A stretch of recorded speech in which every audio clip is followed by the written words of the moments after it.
పటిష్టమైన పోలీసు బందోబస్తు మధ్య దుద్దడ చేనేత సహకార సంఘం ఎన్నికలు ముగిశాయి. 13 ఏళ్ల తర్వాత ఎన్నికలు నిర్వహించడంతో చేనేత కార్మికుల సంబరాలు అంబరాన్నంటాయి.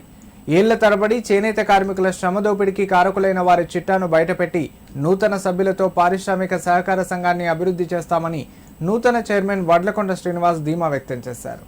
సిద్దిపేట జిల్లా కొండపాక మండలం దుద్దెడ గ్రామంలో చేనేత పారిశ్రామిక సహకార ఉత్పత్తి విక్రయ సంఘం పాలక మండలి ఎన్నికలు పటిష్ట పోలీస్ బందోబస్తు మధ్య అధికారులు నిర్వహించారు. ఉదయం 8 గంటల నుండి మధ్యాహ్నం 1 గంట వరకు ఎన్నికలు కొనసాగగా మధ్యాహ్నం ఓట్ల లెక్కింపు జరపడంతో అత్యధిక ఓట్లతో దుద్దెడ గ్రామానికి చెందిన వడ్లకొండ శ్రీనివాస్ గెలుపొందినట్లు ఎన్నికల అధికారులు ప్రకటించారు.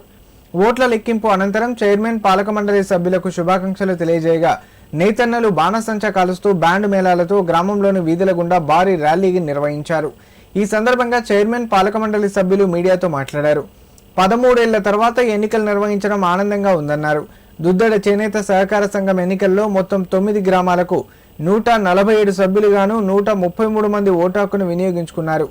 కొత్త పాలక మండలితో కలిసి నూతన సభ్యత్వాలను ఏర్పరచుకొని చేనేత పారిశ్రామిక సంఘం అభివృద్ధికి కృషి చేస్తామన్నారు. రాబోయే రోజుల్లో చేనేత కార్మికులందరికీ ఉపాధి కలిగేలా పరిశ్రమను ముందుకు తీసుకువెళ్తామని ధీమా వ్యక్తం చేశారు. చేనేత పారిశ్రామిక సహకార విక్రయ ఉత్పత్తి సంఘం ఎన్నికలలో మా ప్యానెల్కు అత్యధిక మెజారిటీనిచ్చి గెలిపించినటువంటి చేనేత కార్మికులకు మరియు పద్మశాలి కుల బాంధవులందరికీ ఈ సందర్భంగా ప్రత్యేక ధన్యవాదాలు తెలియజేస్తా ఉన్నాం. కళ్ళు తెరిచేలాగా తీర్పిచ్చినటువంటి చేనేత కార్మికులందరికీ ఈ సందర్భంగా మా ప్యానెల్ సభ్యులందరి తరఫున ప్రత్యేక ధన్యవాదాలు. చేనేత కార్మికులకు వృత్తి కల్పిస్తూ వారికి ప్రభుత్వ పథకాలు అందే దిశగా మేము తప్పనిసరి చర్యలు తీసుకుంటాం. అదేవిధంగా ఇందులో సభ్యత్వము ముఖ్యంగా కొత్త రక్తాన్ని ఎక్కించడానికి ఈ చేనేత కార్మిక వృత్తిని మళ్ళీ చేబూని భవిష్యత్తులో అదే జీవనోపాధిగా బతికేందుకు ఈ తొలి అడుగు వేస్తూ ముందుకు సాగుతాము. అందరి సహకారంతో ఈ సంఘానికి పూర్వవైభవం తీసుకొస్తామని చెప్పి మరొకసారి హామీ ఇస్తున్నాము.